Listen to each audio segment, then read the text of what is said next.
Ողջույն Հովհաննես, շնորհակալ ենք, որ եկաք տաղավար։ Բարև ձեզ, այլ ընտրանք չունեի։ Թեմաներ կան, որոնց հետ կապված կլսենք նաև ձեր գնահատականը։ Եվ այսպես, մենք տեսնում ենք, երբ իրավապահ համակարգ ամբողջությամբ կենտրոնացված է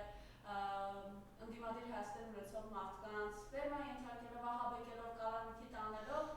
նույն ժամանակահատվածում երկրում տիրում է հանցագործ մթնոլորտ, օրը ցերեկով կրակում են, սպանում են, համատարած ուղղակի։ Մենք տեսանք երեկ ինչ լկտի պահվածքով էր սևորվել ԿՊԱ-ական Գոնջարյանի եղբայրը, այնտեղ այնուհետև հաջորդել էր ծեծ, այս ամենը ինչի դրսևորում է, խնդրեմ։ Նայեք, երբ որ գալիս է տրամագծորեն հակառակ կարծիքներով, հայացքներով ինչ որ մարդ, ստանձնում է ղեկավարություն, հա, ընտանիքի մեջ, ու փորձում է իր կմահաճույքները իրականացնի, չէ՞ որ ինքը մենակ է, ասենք 10 հոգի է ընտանիքում, 9 հոգին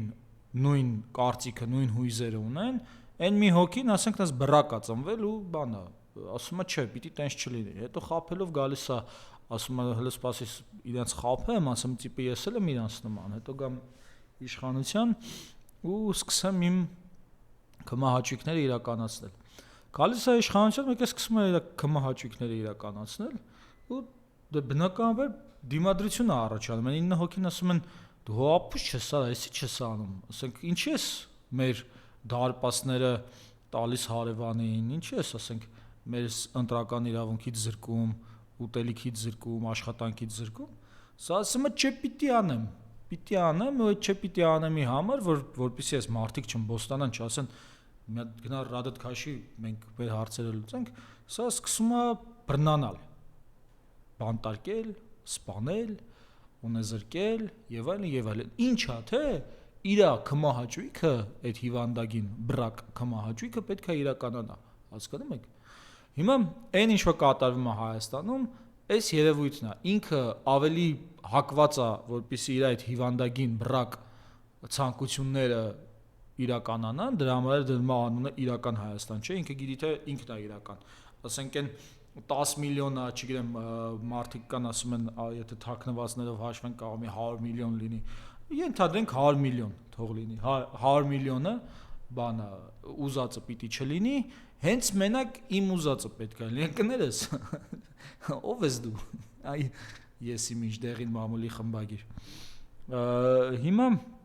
այս իրավիճակն է, այսինքն նրա համար իր ցանկությունները իրականանալը ավելի կարևոր է, քան օրինակ հանցավորության դեմ պայքարը։ Եթե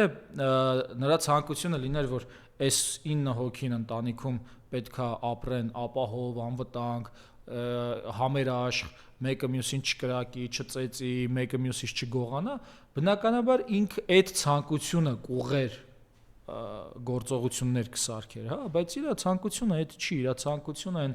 90-ականների, 2000-ականների սկիզբը իր գրած հոդվածներն են, որոնցով փաստորեն դավաճանում է այդ 9 հոգուն։ Ու եթե չմոռանանք, հա, համայնքապետը բանի, Փարաքարի, Վալոդյա Գրիգորյանը, բայց ինչի, որովհետև այդ մարդու կյանքին կար սպառնացող ռիսկ, չէ՞, բոլորը գիտեին, որ ընտանիքների մեջ բախում է եղել, այնտեղ նույնիսկ բան մահվան ելքով բախում է եղել։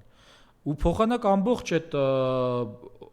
իրավապահ համակարգ, ամբողջը չէ բնականաբար, մի մասը ուղեր այդ կանխելու համար այդ հանցագործությունը։ Ինքը այդ ժամանակ ինչ էր անում։ Անմեղ հոգևորականների էր բռնում, անմեղ մարդկանց էր կյանքի օրերից զրկում, չգիտեմ, այդ շրջաններ, չէ՞ որ Միքայել Սրբազանին բռնեցին։ Հիշում եք ինչ էին արել։ Ամբողջ թե մեդիան, թե իրանց այդ խոսացող են հաֆհաֆիկները, են Ռուբինյանները, Վագն Ալեքսանյանները, ասենց բերանները բացելով փակելով ստեր էին տարածում, մուտիլովկեկ էին անում եկեղեցականների, հոգևորականների հանդեպ։ Ուրեմն Վալոդյա Գրիգորյանի սպանությունը եւս պասիվ ահաբեկչություն էր սրանց կողմից։ Ու այս իրավիճակից դուրս գալու պայմանը այն է, որ այդ 9 հոգին պետքա իշխանությունը վերադարձնի իրեն այդ զավթիչից։ Հիմա այդ զավթիչը գիտի, որ եթե իշխանությունը վերադարձնեն իրեն, սկսվելու է օրինականության շրջան, ամենայն հավանականությամբ։ Իհարկե կախված է նաև այդ 9 հոգից 9 հոգուց ոնց առաջնորդ կընտրեն, ամեն դեպքում այս դառը փորձը կարող է մի քիչ իմաստնությունը հաղորդել, որ ճիշտ ընտրություն կատարվի, ոչ թե այտենց մեկ առաջնորդ, այլ իշխանությունների հակակշռման մեխանիզմ լինի, որ այս 9-ից ոչ մեկ Նիկոլ Փաշինյան չդառնա։ Բոլորը կարողանան իրար sense հակակշռել, որ չկա այնա ինչ ուզի մի հոգին անի։ Հա, ու բնականաբար իրան պետքա ասեն ընկեր ջան, հիմա այս ինչ որ արեցիր դու մեր հանդեպ, այս ինքը ունի բան, արդարության վերականգնման շրջան, արդարադատության շրջան։ Ու բնականաբար այդ մի հոգին ավելի ագրեսիվ է կպնելու իր աթոռից եւ տեսնում ենք ոնց է ագրեսիվ կպվել, որ նույնիսկ Ադրբեջանն է իրան օգնում, որ իշխանությունը պահի, որ այստեղ զիջումներ կատարի։ Դրան գումարած, որ Ադրբեջանն ու Թուրքիան որ օգնում են, որ ինքը իշխանությունը պահի, բնականաբար ինքը պետքա Թուրքիայի ու Ադրբեջանի կմահաճույքները կատարի։ Իսկ այդ կմահաճույքները կատարելու համար նորից այդ 9 հոգում պետքա զրկի ձայնի իրավունքից, տեղաշարժի իրավունքից, խոսքի, կազմակերպվելու հնարավորություններից ու Ադրբեջանի Թուրքիայի խոստումներն էլ բնականաբար էլի այդ 9 հոգու դեմա չէ, որտեվ նրանք այն հարևաններն են, որոնք սենց անընդհատ այդ վատությունն են ուզում անեն եւ զավթեն այդ ընտանիքի տարածքները։ Հիմա ամեն անգամ սենց պատկերավոր նոր ձև կգտնենք բացատրելու թե ինչա կատարվում, չենք զլանա, չենք ձանձրանա, մինչեւ հասնենք մեր ուզածին։ Բայց ներքին գործերի նախարարը վերջերս հատկանշական է գիտեք որն էր, առաջին օրը Մուրացանում կրակոցով 20-ամյա երիտասարդի կյանքն էին խլել, հաջորդ օրը թե լավ 1 օր անց խոսում է, որ Հայաստանում նվազել են հրազենների։ Գիտեք, նայեք, երբ որ մենք ունենք բացատրեցինք, չէ՞, այս մի հոգին իր ցանկություններն է իրականացնում։ Հիմա այդ իր ցանկությունների իրականացմանը օգնում է ներքին գործերի նախարարությունը, քննչական կոմիտեի ղեկավարը, ԱԱԾ տնօրենը, ամբողջ պետական ապարատը այդ ոնց որ այդ մի հոգու ցանկությունը կատարելուն է ուղղված։ Հիմա եթե պետք է ներքին գործերի նախարարը խափի, որ այդ մի հոգու ցանկությունը իրականանա, կխափի։ Եթե պետք է արդարադատության նախարարը ասի, որ միջազգային արբիտրաժի որոշումը բան չի, ենթակա չի կատարման, կխափի, որպեսզի այդ մի հոգու ցանկությունը իրականանա։ Տեսակ, օրինակ Լիպարիտ Դրմեյանը, որ այդ արտաքին հարցերի այդ գրասենյակի ղեկավարն էր կառավարությանը կից, ասեց հակառակ բան ասեց այդ մի հոգու ցանկության, ասեց դուրս արի պաշտոնից այդ Դրմեյանն էլ գնաց միացավ միասնության թևերին։ Հիմա այս ամբողջ այս կարծիքների շարանները պաշտոնյաների եւ այլն կապված են այս մի հոգու ցանկության հետ։ Ներքին գործերի նախարարությունը որևէ առնչություն չունի մեր շահերի հետ։ Նա առնչություն ունի մեկ հոգու ցանկությունների կմահաճույքների հետ հիվանդագին եւ նույնիսկ ժամանակ ծախսել էլ պետք չի այդ ինստիտուտների այդ վարկաբեկված ինստիտուտների կարծիքը լսել։ Նույն բանն է ոնց որ Վահագն Հովակիմյանը, որ ասի ընտրությունները չեն կեղծվել, ասես սկսես բեկդաբադել, ասեք, պիտի ձեռ առնես, հասկանում եք, այդտեղ չկա, այդ ինստիտուտները չկան։ Այդ ինստիտուտները մեկ անձի համար են ծառայում։ Մեր հարկերից աշխատավարձ են ստանում, որ այդ մի հոգուն ծառայեն։ Ինչ չեն ծառայում, ձեզ չեն ծառայում, ձեզ չեն ծառայում։ Մեզ քանի հոգի առհասարակ նայում։ Մի միլիոն կլինի։ Ասես միլիոն անգամ սենց ձեզ չեն ծառայում, սենց պիտի անեմ, հա։ Հիմա դրա համար այս տրամաբանությամբ պետք է նրանց ասածները անել, պարզապես ձեռ առնել։ Այդտեղ ուրիշ բան չկա, չես կա լուրջ վերաբերվես, ասենք Արցախը հանձնած մի հոգուն ծառայող ինստիտուտի ղեկավարների կարծիքները։ Տեսեք, մենք այս ամենի մեջ նաև տեսնում ենք հերթական ողբերգությունը բանակում, երբ խոսում են, որ սահմանի կրակոցներ չկան, խաղաղություն ենք բերել, միևնույն ժամանակ բանակի ներսում հերթական մահվաններուն ենք լսում, խնդրեմ ես մասով ձեր տեսակետը, այն պարագայով, որ պաշտպանության նախարարը նախընտրական քարոզարշավի ժամանակ եւ ոչ միայն տեսնում եք ինչով էր զբաղված, այսպես ասենք իր բանուբորձը թողած իրապես, խնդրեմ։ Եթե չեմ սխալվում, արդեն 30, հա, այս տարվա 7 ամսվա ընթացքում արդեն 30 մահվան դեպք ունենք բանակում։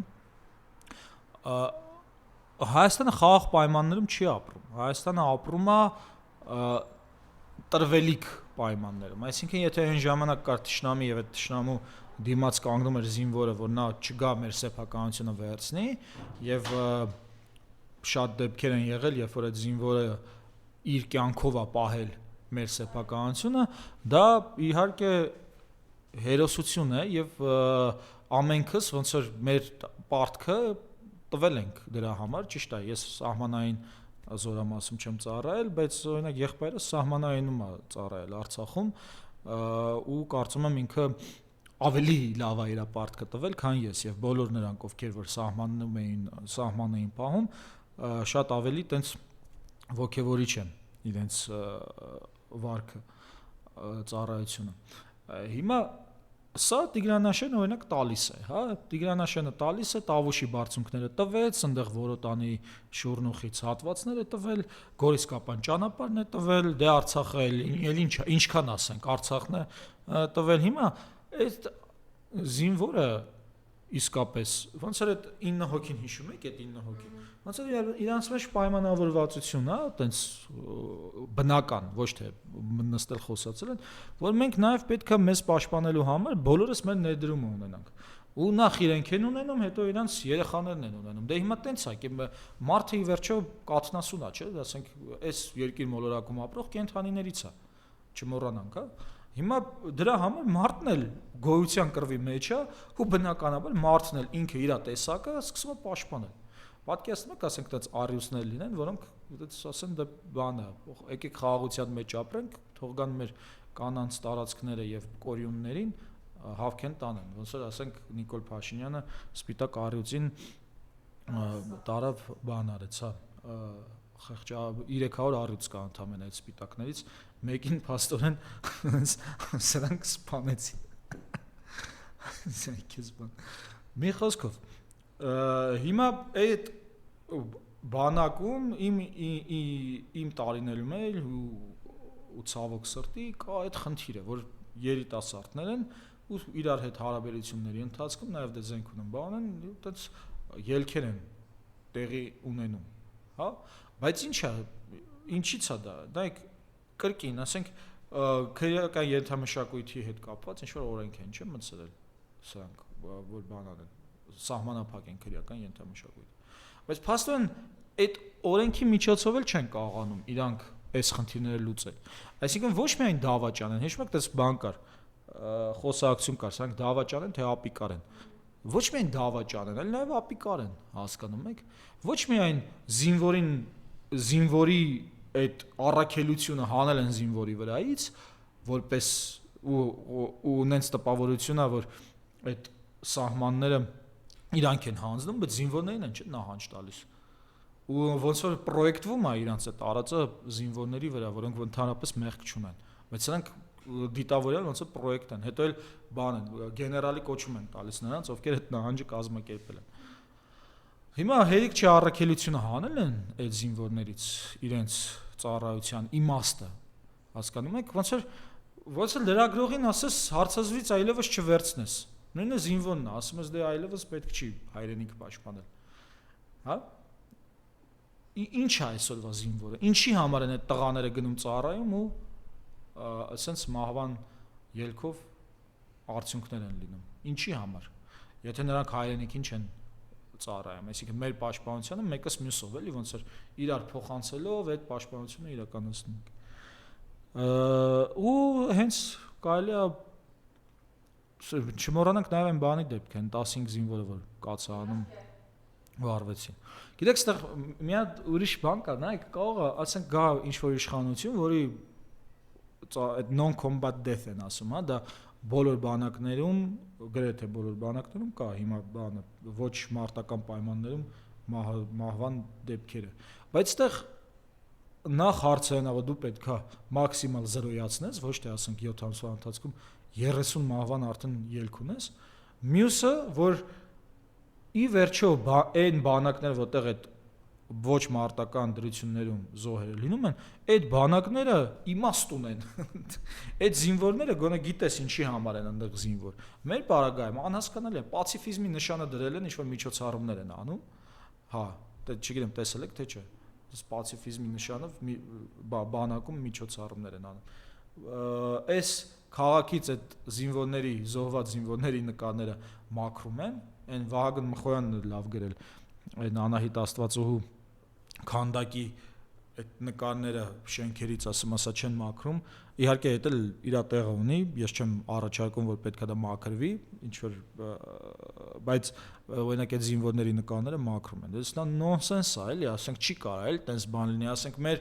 մեր ժողովրդի մեջից տղաներ են դուրս եկել, որոնք գնացել են, ասենք այդ պաշտպանությանը մասնակցել են, կյանք են տվել։ Ասենք չի կարա էլի sense բան։ Ասենք այս մակարդակի դավաճանությունը պետք է չներվեր էլի, բայց հիմա հասկանալի է, այս չի ներվում։ Պարզապես այս տղաներն ու աղջիկները զենքը դրել են ժողովրդի գլխին ու ասում են, չէ, դուք պետքա մեզ չդատեք։ Դա դες չի լինելու էլի։ Ասենք չի կարա այդ մի հոգու այդ հիվանդագին ցանկությունները կապվի մի հատ նորմալ ամբողջ ազգին։ Եվ ամեն դեպքում, հա, որևէ պատասխանատվություն, որևէ բան իրենք չեն կրում, ասելիք անգամ չունեն հասկանում։ Մեկ մարդը կա, մարդը չկա, զինվորը դա ողջ ապշտվա է դվել բանակին հայրենիքին, դիակ են վերադարձել։ Դա չէ պատասխանատվության ժամանակը գալու է։ Տեսեք, նախորդ իշխանությունների, նախորդ համակարգի, ոչ թե իշխանությունների այն անարդարությունները, որը 90-ականներից սկսվեց, ընդ որում Նիկոլ Փաշինյանենց մամաների եւ պապաների շրջանի անարդարությունները, հա, մխրճեց այս բանի մեջ իրականության մեջ,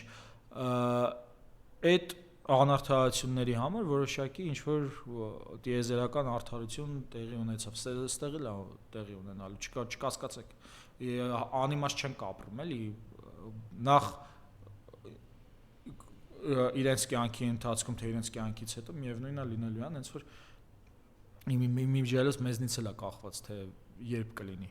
Մեր կրթվելուց, մեր ուսանելուց, հասկանալուց, այս քաղաքական խաղերը, ռազմավարությունը եւ այլն եւ այլն։ Հենց որ ես խորհուրդ եմ տալիս, եթե ուզում եք որպեսզի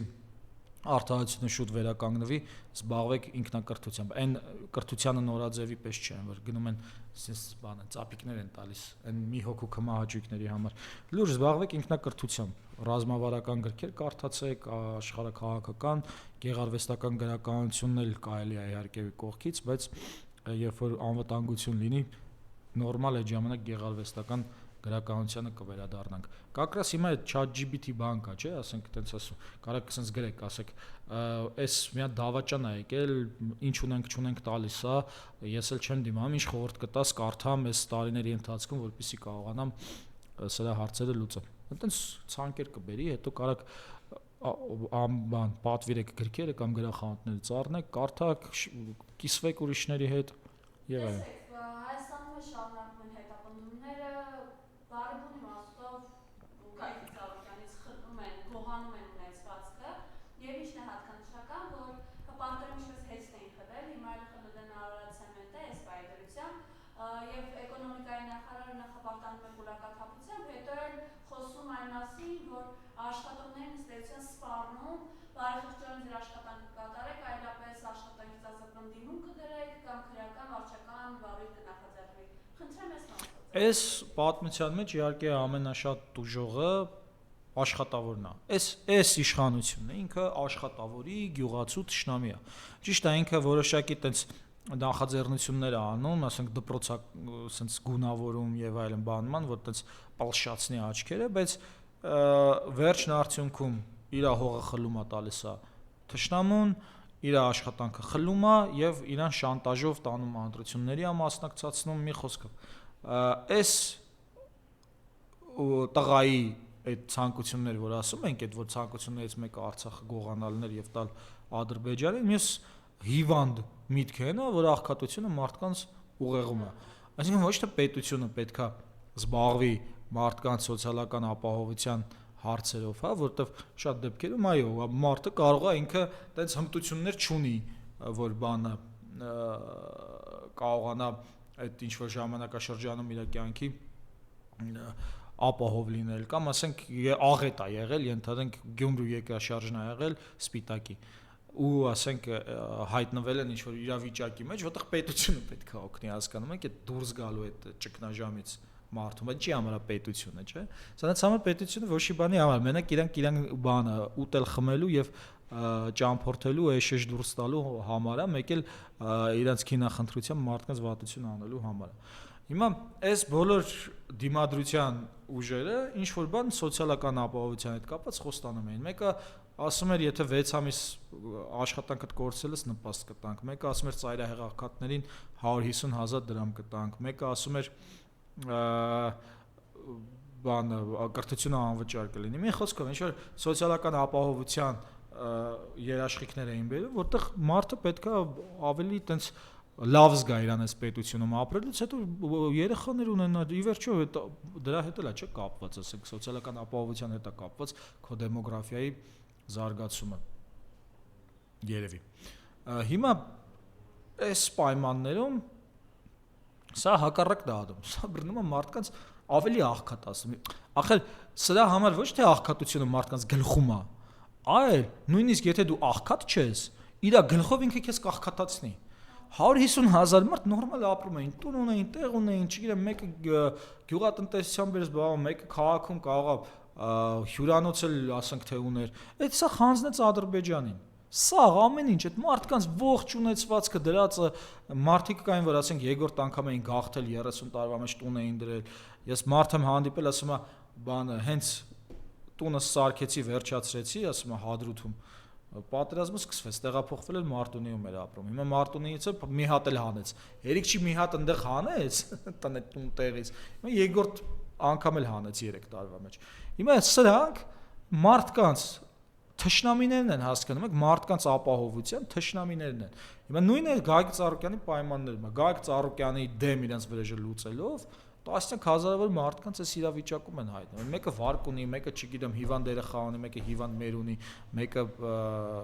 ամեն մեկը ինչ որ մի խնդիր ունի։ Սա վրեժ խնդիր են լինում իսկապես աշխատավորներից եւ հայ ժողովրդից։ Ու այս իրականության մեջ նաեւ մենք ով էլ ասում է չէ տենց չպետք է անես, տանում են նստեցնում են։ Կամ ეხի չէ զով է արա ու էլի տանում նստեցնում են։ Այո, եւ դուք խոսացիք սրանց համար այդ աշխատավոր մարդու ուղեղում իրենք մտցնում են, որ դու աղքատ ես, բայց կարևորը իրենց գրպաններն են լցնում, այս իրականության այս ամեն ինչի մեջ 5 միլիարդի պարգևավճար են դուրս գրել։ Հա 5 միլիարդի պարգևավճար։ Երբ մենք տեսնում ենք, հա, սպահմանապահների հետևանքով հայ մարդ հայ գնացել ինչի է վախվել, առհասարակ որևէ օգնության հնարավորություն չկա, բայց կարևորը Դե հիշում եք, օրինակ այդ 5 միլիարդը նայեք, այն վերադառնալով այն մեր սխեմային, հա, որ 10 հոգի կար, մի հոգի հակառակն էր մտածում ու որոշեց, որ իր ուզածով պետքա լինի։ Հիմա քանի որ իր ուզածը, իր ցանկությունները չեն համապատասխանում այն 9 հոգուն, դրա համար այդ 9 հոգուց ենթադրենք 3-ին ինքը պետքա ասենց կաշառի, փող տա, որպեսզի քաշի իր կողմասի իմ ցանկությունները պետքա իրականանա։ Եվ դա ամենամազալն է, որ դա անում է այն մյուսների հարկերով, այսինքն այն մյուսները վճարում են, որպեսզի սա այդպես հա, հերոս հարկատուներով։ Դրա համար Հայաստանում հարկատուն պետքա վերանայի առհասարակ, պետքա ինքը հարկ վճարի, թե ոչ, ինչի պետքա ինքը օրինակ հարկ վճարի, որ գնա Պետրոս Ղազարյանին աշխատավարձ հանրային հեռուստատեսությունում հարկ վճարի, որպեսզի այս ներքին գործերի նախարարությունը մեկ հոգու կմահաճույքը իրականացնի, ոչ թե ժողովրդի շահերը պաշտպանի։ Սա շատ նման է այդ բանի Մարքսի ասածին, որ կապիտալիստը վճարում է քո ինքնասպան, դու վճարում ես, որ քո ինքնասպանության պարանը գնես, հա։ Քեզ վճարել են տալիս։ Հիմա այս 8 տարվա պատմությունը դա հարկատուն վճարել է, որպեսզի սրանք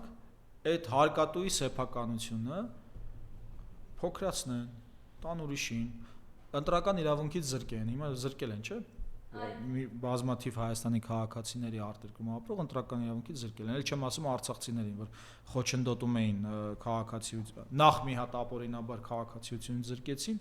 հետո խոչընդոտում էին դիտավորյալ դժվարություններ էին ստեղծում քաղաքացիություն ձեռք բերելու համար, որ հունիսի 7-ի ընտրություններին չմասնակցեն։ Հիմա արդեն էլ բան տվել են, էլի, այտենց սպասեցին, հա, մի քանի շաբաթ անցավ ու շատերին արդեն տվել են քաղաքացիություն։ Կամ ասենք, որ դրսից գալիս էին ընտրելու, փոխանակ պետությունը ողջևորվի, որ մարդիկ գալիս են իրենց քաղաքացիական պարտքը կատարելու, չէ՞, շատ երկրներում դուգանք կա, որ չես մասնակցում ընտրություններին, օրինակ Բելգիա, Ավստրալիա, այնան Բելգիա ենք ասում, եվրոինտեգրվում ենք, չէ՞, ասենք այտենց պետք է երևի եվրոինտեգրվելուց այտենց նմանվեինք, ինչ որ այդ իրանց մշակույթին, քաղաքական, ժողովրդավարական։ Փոխանակ բան անի, համոզի, որ եկեք մասնակցեք ընտրություններին, հակառակը մարդը գալիս է իր ընտրական իրավունքը իրացնելու, բանակը սարքել են պատժի տեղ, բան են անում, ուղարկում են զորահավաքների։ Եթե դու եկել ես, որ արտասահմանից կատարես քո քաղաքացիական պարտքը, մենք քեզ կպատժենք։ Ասենք, այս հասկանում եք ժողովրդավարության բանն է, էլի, ինտեգրումն է աշխարհին։ Այտենց։ Եվ սրան զուգահեռ մեր հայրենակիցները շարունակում են խոշտանգվել Բաքվի բանտերում։ Սիրան Մուսահակյանը վերջերս խոսում է այն մասին, որ վնասվածքներ կան, մենք դրա պատկերը տեսել ենք նաև դատավարություններից մեկի ժամանակ, չայքտավար դատավարության, և Ռուբեն Վարդանյանի դեմքին, և Բակո Սահակյանի վնասվածքի հետքերը։ Խնդրեմ այս մասով ձեր կարծիքը երեկել ռազմագերներից մեկը, որ առողջական սարսափելի վիճակում է, կինը դիմում է մինչև անգամ ալերին, որպեսզի թույլ տան ինքը կարողանա զրուցել ամուսնու հետ։ Նորից նույն թեմայի մեջ ենք, նորից սենց պտտվում ենք նույն թեմայի մեջ։ Ի վերջո դիմել էին մարդու իրավունքների պաշտպանին, որ զբաղվի պատանների, ռազմագերիների հարցերով, հա։ Մարդու իրավունքների պաշտպանը ասել էր դա իմ բանի մեջ չի, լիազորությունների մեջ չի, խաբել էր իհարկե, որովհետև Փարիզի սկզբունքներով սահմանված է, որ մարդու իրավունքների պաշտպանները շատ լավ կարող են եւ պատկերացեք տրամաբանությունը մարդու իրավունքների պաշտպանի է, որ ինքը պետք է, եթե այնտեղ միտեղ իր մարդու իրավունքները ասենց ոտնահարվում են խայտարակ ձևով, պետք է ինքը որոշակի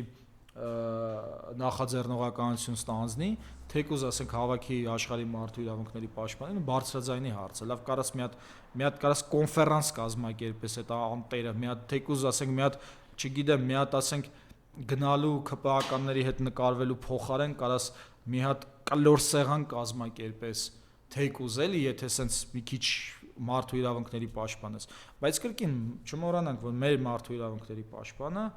ինքը հարկ է ստանում մեկ անձի կմահաճույքը կատարելու համար։ Թեև սահմանադրությամբ հստակ նշված է, որ մարդու իրավունքների պաշտպանը անկախ մարմին է, բայց մարդու իրավունքների պաշտպանի ղեկավարը ընտրվում է այնպիսի մեխանիզմով, որ ինքը չի կարող անկախ լինել եւ ընտրվել է այդ մեխանիզմով։ Ի վերջո 65 հոգի ԿՊԱ-ական միաձայն ընտրել է մարդու իրավունքների պաշտպան, որ հիմա այդ մարդը անկախ է, թե անկախ չի։ Էտա մեխանիզմը, հա, տենց է ընտրվում։ Չի կարող այդ մարդը անկախ լինի։ Մի հատ SMS-ով էլ չէ, ասենց հեռախոսը արդեն կտանի, որ SMS-ը գրի, միանգամից հրաժարական կտա այնտեղ։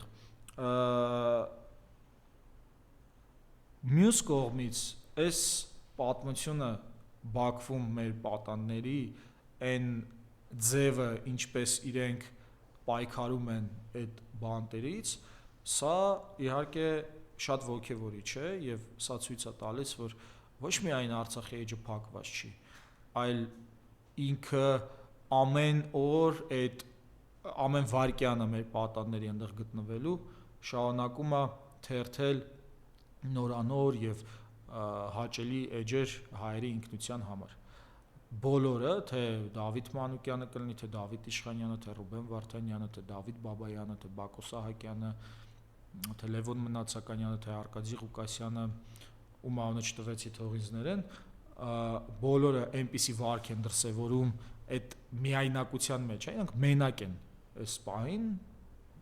թշնամու զնդանում։ Ոչ միայն մենակ են, այլ այն պետությունը, որը պետքա պաշտպաներ իրենց, հաստատի չկա։ Այդ ինստիտուտները չկան, որովհետև այդ մի հոգին իր կմահաճույքներն է իրականացնում եւ իր կմահաճույքների մեջ չի մտնում հայերի ինքնությունը չէ, մոռանանք, հայերին, մարդուն պաշտպանելը։ Մենակ իր կմահաճույքն է մտնում։ Դե ինչ ասեմ, հիմա եթե այնպիսի պետությունում լինեինք, որ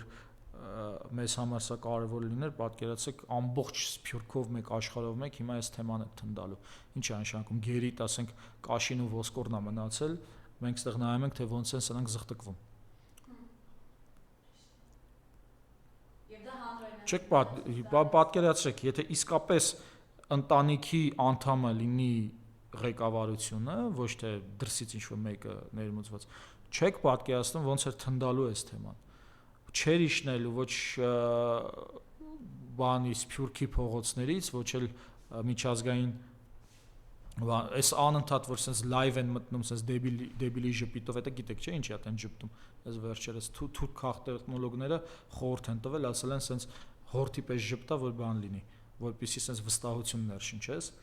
հա, ու բան ու արդեն անցնես հաջորդ դավաճանության process-ին։ Հիմա այդ ժպիտների փոխարեն